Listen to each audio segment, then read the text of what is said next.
very role of the interpreter, I guess, is to really communicate, is a medium between the doctor, whoever the treating, team is the doctor and the client. Firstly, when I meet with the health professional and along with the client, I will explain my job, my role, that I am bound by rules and regulations, I'm getting paid, I'm not allowed to disclose your information even with my wife, mom, dad, and my kids.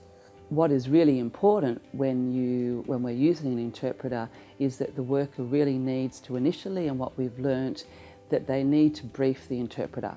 So it's really important before anything commences that there's a brief conversation with the interpreter that says the purpose of this contact is A, B, C, D.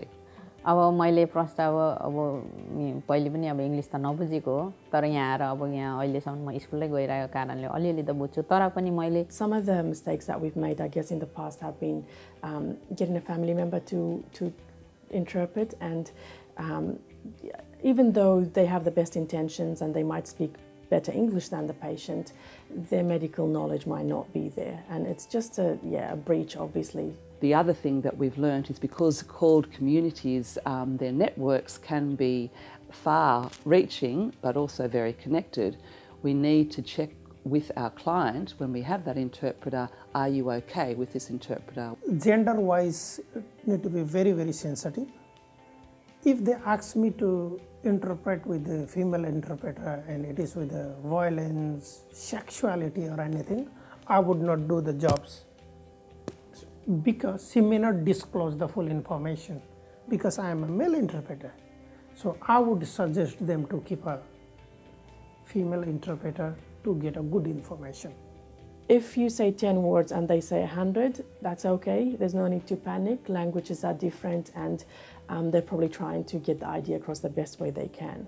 We need to identify specifically that this person requires, if it is Sudanese Arabic, needs Sudanese Arabic, which means interpreter from Sudan.